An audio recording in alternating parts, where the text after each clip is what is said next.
First of all, I would like to say thank you very much for giving me this chance. And let me start from introducing myself. My name is Nnadozie. I'm from Addis Ababa University, Institute of Technology, Department of Civil Engineering. My question is that I know a lot of NGOs posting posters of hurted people in war and something like that in European countries, in big screens, and a lot of things like that. And that things may change the image Africa have in European countries, and it may hurt the industry, that means tourism industry and something like that, and also the investment and also something like that. So how do you compare the gain we earn from those donors and the things we lost from posting those images and the money we earn? Yes, I think I get it now. The issue is about Africa's image and who is playing what role in promoting the negative image of the continent, sometimes using donor money, and how you balance that with the attempt to actually promote investment as well. The issue of how do you change the narrative, per se. Thank you very much. Thank you very much. I am Abraham from School of Economics at FB. In line with my point of view, I think there have been greatest shadow and have been ignored point from the panel discussion, sustainable growth and development in Africa, and hence I think that is sustainable political growth. That means in a situation where we have argued that sustainability growth have captured qualitative and quantitative changes which takes into account again the future coming generation into consider. And as long as Africa is referred, I think Africa so far have been experienced a fragile and weak institutional arrangement, even corrupt governments. How can be sustainable growth and development in Africa be achieved where there is temporal and fragile governments? I think a football player, a football attacker can't shoot on target without the existence of demarcated goal area. And the greatest puzzling paradox in Africa is that there is no institutional arrangement, there is hostile environment which couldn't attract investors. In absence of this institution, which are crucial and the engine of development in such instance, how can the future generation be credited with the present generation? And for whom should the generation give his ears? For the economist, for the journalist, for the authors, for which? This is my question. Thank you for asking the question. I wish to share the idea of Pan-Africanism. So I would like to say it's relative to Pan-Africanism. Since Pan-Africanism was started, really the way how we are looking African development, like openness, accountability, and good governance. Do you think is it enough to consider that for Africa? Because the progress since Pan-Africanism was started, I feel that it's not on the point what Africans will be deserve on their opportunity to get good governance and openness and accountability. The other thing is distribution of resource of ownership. What we are looking, it's true, we can share there is some progress in Africa. But relatively what we are looking, there is a few people, the majority is going to be in a good position, and then the few people in the good position, the majority is going to be in the poor area. So how we are going to make sustainable the middle class? We are losing the living standard of the middle class in Africa. So how we are going to balance this? Thank you very much. Thank you. I am Kamil Abdou from law school. I have 3 questions in brief. The first issue is the issue of controls of one's economy in Africa. The private sector, the domestic private sector in Africa is, the domestic private sector in Africa is in fast stage. Therefore, we are relying on foreign direct investment. There are growing concerns about foreign direct investment in Africa. For example, in the Latin American countries, there are new concerns about the effect of foreign direct investment on development. How do you see this for the respected minister? The other one is issue of aid. As you know, aid has changing its role from relief to development. This is good development, but there are concerns with aid. There are alleged political influences with aid. Then how can Africa benefit from aid without losing its strategies to development? The last one is the need to boost the economy needs at least the integration between research institutes and development, public participation and development. But how can on earth it is possible to integrate the research institutes with development in the existence of social divides, in the existence of political divides? In other words, the issue of national consensus. Thank you. Thank you. Now, let me go back to the panel. I think growth can only be sustainable if it is inclusive. We can only have growth in the long term if it's shared among the whole of the population. Growing inequalities and high Gini coefficients will be difficult in any growth model, which we, for example, now can see in South Africa, but also in the discussion in China. So we know what is pro-poor reforms. We need to improve education, particularly for females. That is very, very important when it comes to inclusive growth. We need to improve agriculture. Productivity in the agriculture sector, and particularly for rural areas, is very, very important. But it also has a lot to do with governance issues and openness that was referred to.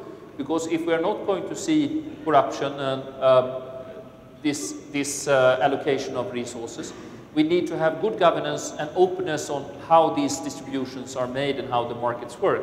If there are oligopolies or monopolies where groups can make great profits without competition, it is quite clear that would be used for their own purposes. So education, agriculture reforms, but also I think dealing with openness and governance issues are key to this development.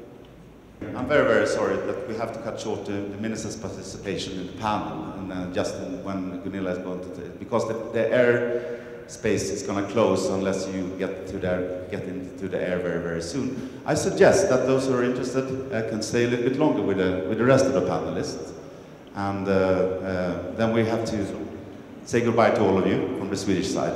I would like, first of all, to take the questions raised regarding income inequality, and the most stark expression of that, I think, was raised by citing the example of Namibia. But the story is like this.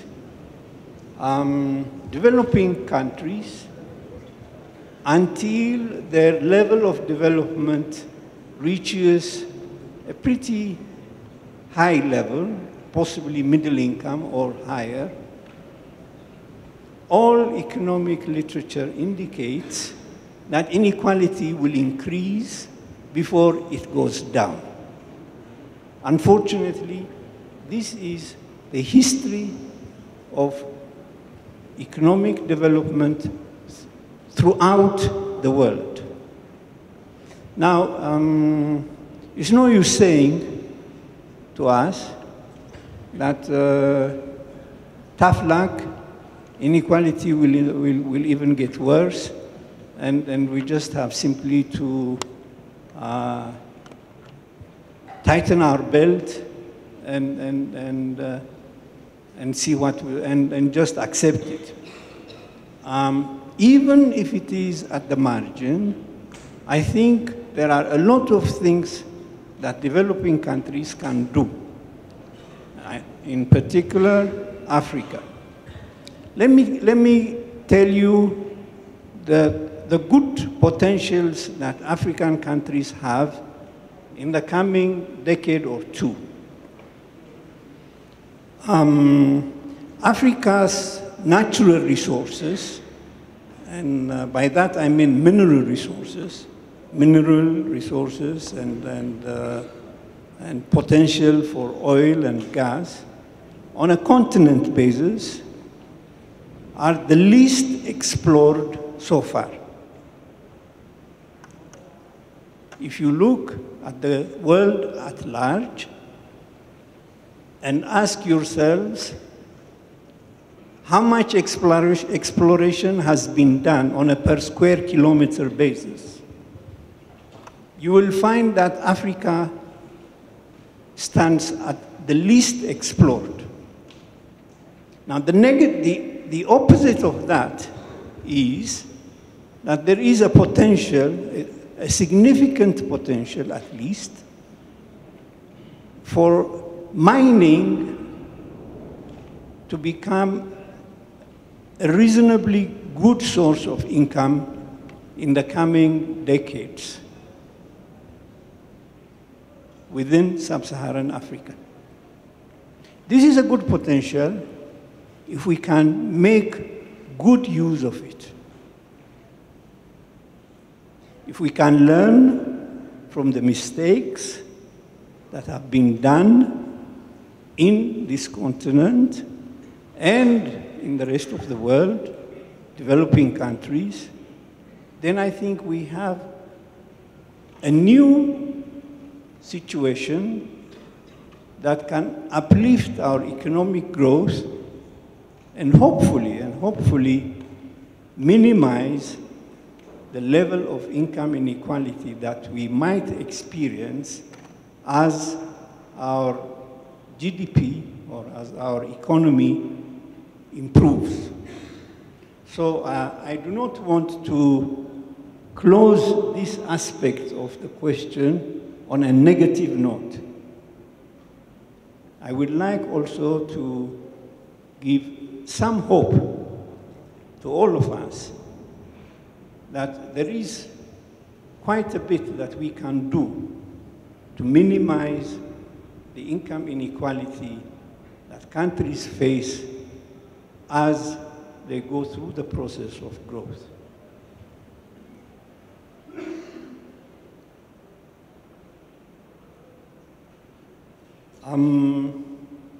There are questions raised about, there was a question raised about FDI and also about the bad image that international media, NGOs, etc. have created for Africa. And I would like to deal with these two questions together. If you take one extreme and say, well, I will not only talk about NGOs, I think BBC is also at the forefront of bad-mouthing some African countries. The possible negative consequence is that FDI from Europe and America will be sensitive to this, and it will not flow in the direction of Africa. Now, this is not a good story, yes, but it is not the end of the story, fortunately. Fortunately, there are emerging economies globally today that are increasingly playing a greater role in the global economy.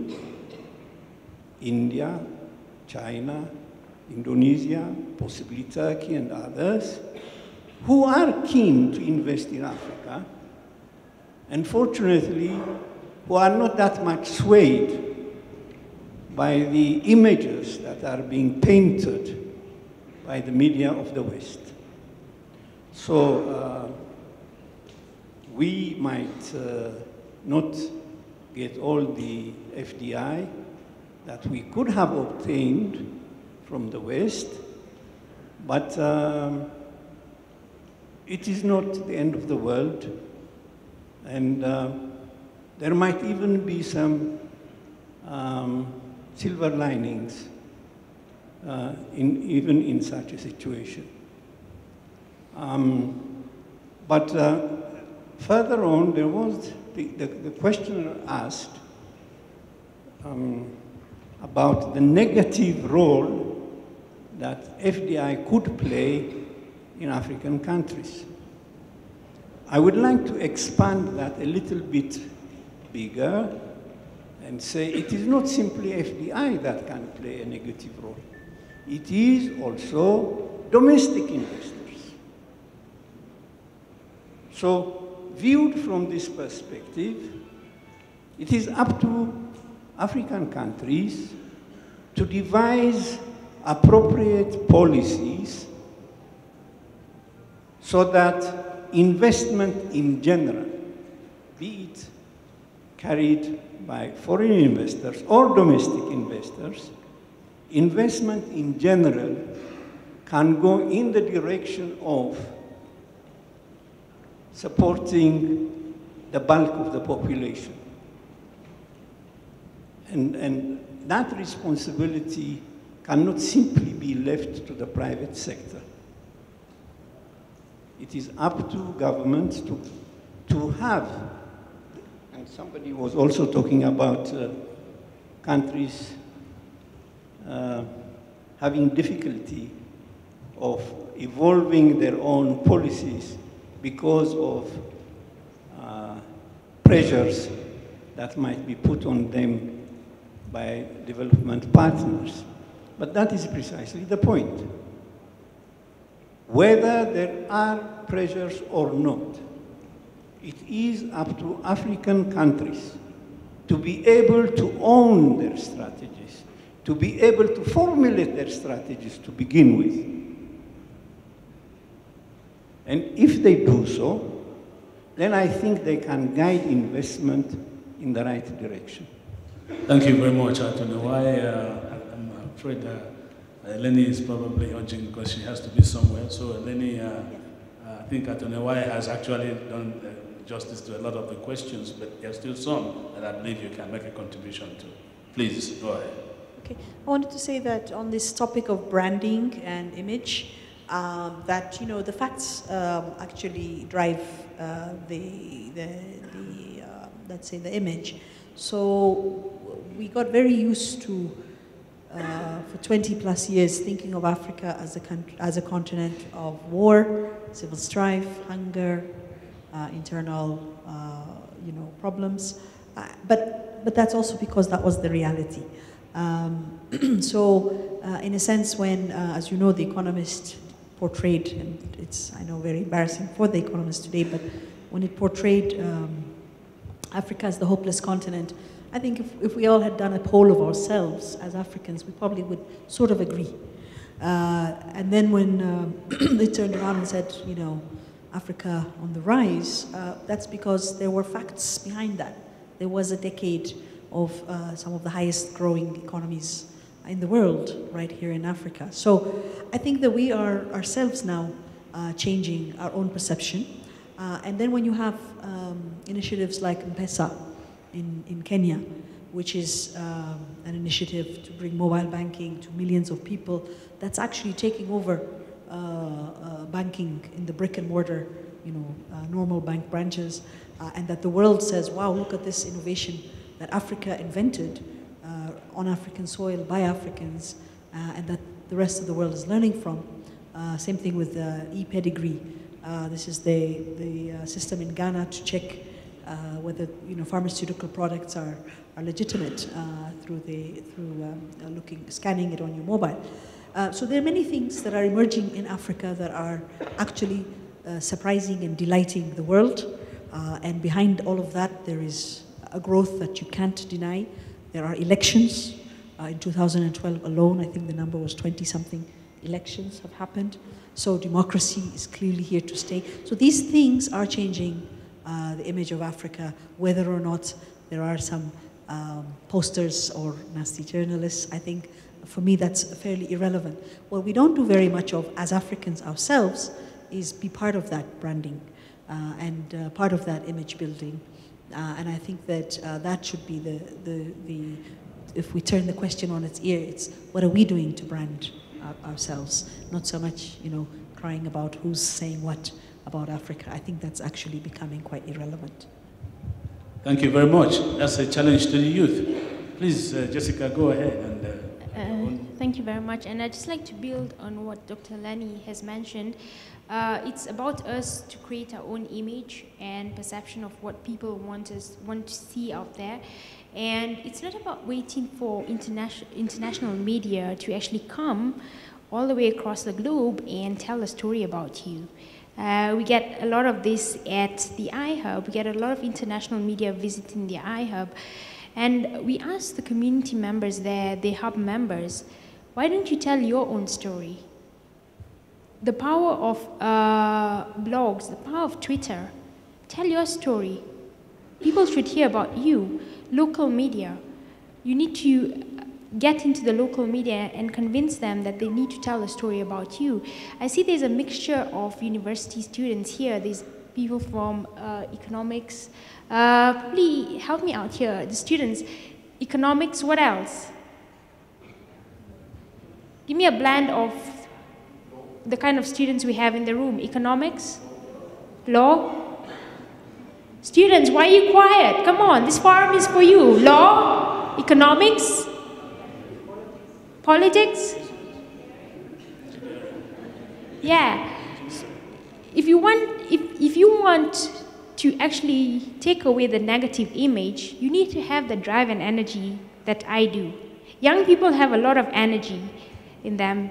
If you see what's going on Twitter, the conversations happening, it's all from the young people. People aged between 20 to 25. They have so much energy. Right now, that back group there was talking to each other. I was observing. Some of you on Facebook, some of you on Twitter right now. If you can use that kind of energy, tell your story. If you want people to take an interest in you, form groups within this university, law groups, the people in economics. If you want to learn from each other, I mean law, economics, and political science can learn a lot from each other. Are the groups, the communities within the university talking to each other? I know this best because I come from the IAB community, and it's a community of 10,000 members. We have communities within that community who learn from each other. And it's when communities talk to each other, then you actually get to know about each other's culture, how we behave. We have 53 countries in Africa. We're talking at a very high level. We're having a very high level discussion here. I mean, the population's geographical spread, it's different. We all have different kinds of culture. And I know this best. If you learn somebody's culture, they will respect you, they will listen to you. So it all stems from culture and telling your own story. Thank you. It is no longer a question of whether you have the means or not to tell your own story.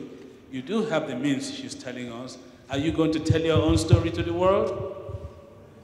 Addis Ababa University students, I'm asking you, are you going to tell your own story to the world? Good. Professor Tassew, please, you have the first one. Africa has many challenges, but I want to highlight two of the challenges. One is slow productivity. Productivity is very low. If productivity is very low, even if labor is very cheap, foreign direct investors or domestic investors are going to be less competitive in the world market, and they are not able to provide a good job, a decent job for the youth. So if we are investing in information communication technology, if we are adopting modern technologies, and if we are providing skill training for the people, then we are somehow going to increase the productivity. And if we increase the productivity, increase the production of a person per day, how much it produces, then we are going to attract foreign direct investment. But this is the short term. In the long run, previously I have raised it, the key for improving productivity is education. We are at the university, and we are supposed to do that, increasing the productivity. And the role of the government in this aspect is very huge. Someone raised, how can we reduce inequality in countries like South Africa and many other African countries, where the role of the government reducing inequality is very high. The traditional economists' role of government is very minimal. It shouldn't go beyond keeping law and order. But nowadays, learning from the global crisis and learning from the growth experience of the South Korea, growth experience of the Japanese and Southeast Asian, government should have more roles in reducing inequality, in bringing more sustainable development, if you like it, a developmental state approach. And in South Africa, developmental economists propose a land reform, taking the land from the rich white and providing to the poor. Economists say this is going to abolish the property rights system. This is going to destroy the incentives people have. So there is also a dilemma. If you are a proponent of developmental state, you would suggest appropriation of the white land and provide to the black.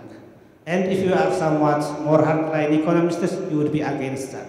I think I should not decide, decisions should be to you. But one fundamental role of the government is that where private sector is weak, government has to intervene and enter into the economy more than what is suggested by the traditional economist. And then after things are going in order, they should leave to the private sector. They should leave to other sectors. And government should come back to its regulatory role and coordination role. Thank you. Thank you very much. Now, let me say a few things before we depart. I'm sure everybody will wish that this discussion continued. This tells us that this should not be a one-off, that we should try to do it as often as possible. The most important thing I gather from this evening is that Africa has to take its own destiny in its own hands. Am I correct? That's the first thing I heard. And that the government is at the center of things, whether we like it or not, whether we are neoliberal or we are socialist or we're anything else. The reality is that government has a role to play, which is very important. But government has to play that role of making sure that it provides the environment where opportunities exist, where businesses can thrive, and make sure that the private sector can really grow and create the jobs it needs to create. But the private sector also has to act responsibly and be in a position to do the sort of things that will be positive and contributory to the economy. Now that brings me to the youth who are here. You have been challenged by one of you who said, there's no need for you to sit down and complain about how bad everything is, you know, how bad the image is and how bad other things are. What are you going to do yourself when you step out of this hall this evening? Can you simply resolve that there's one thing I'm going to do, even if it means improving yourself? In fact, if you educate yourself very well, you are benefiting the whole society. If you start your own business, you employ people, you create wealth, and you help the society. But this means that the university in which we find ourselves owe it to the students to educate them properly so that they can be employable or they can be self-employable. Not to just give them degrees that they will just not give them anything to do. Even if nobody offers them a job, they cannot even start their own jobs. And the government has to be able to provide that. I also heard about solidarity and Pan-Africanism, which is very important, especially pushing forward the regional integration agenda. But last but not the least, the partners. The game has changed. Are you willing to work with Africa in this new direction? Or do we maintain the same attitudes and the same processes and the same approach to giving support? Would you give support that will enable Africa to build infrastructure, to develop human capital, to be able to transform their economies? I think that is the big question you need to answer. That this is a time for us to, an Africa that is growing, that it becomes a major economic hub, is beneficial to everybody else. It will help to trigger economic growth in Europe and elsewhere. I thank you very much for this fantastic evening and for being such a wonderful audience.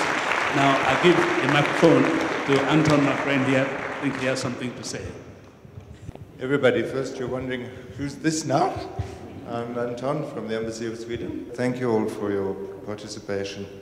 I'd like to say especially thank you, Professor Tsegai, for your openness and for welcoming us here and for making it possible for all this to be arranged. I'd like to thank the students of the university. It was very much directed to you all, the students of the university. It was wonderful that so many of you came, and thank you for your questions. I think you brought up a number of issues. I think some of them were answered. Many of them are the kinds of almost existential issues that we need to be thinking about, all of us, as we think about development, growth and equality, not only in Africa either. I would like to thank our excellent moderator. Thank you, Emmanuel. Dr. Emmanuel, we would like maybe to give a tiny little recognition to say thank you ever so much. We really appreciate it.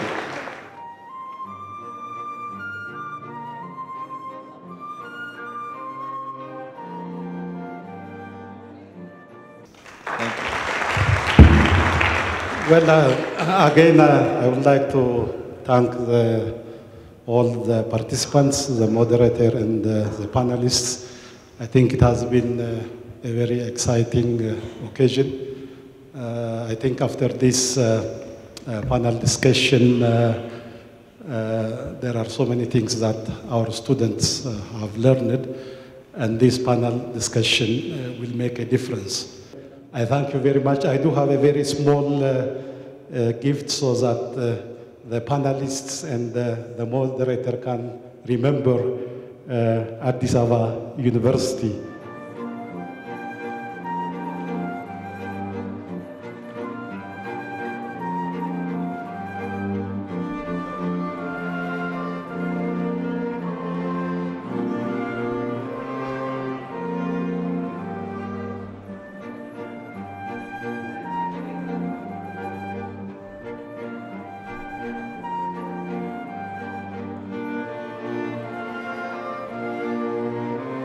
My job is not quite over until I say thank you and goodbye. This session is over.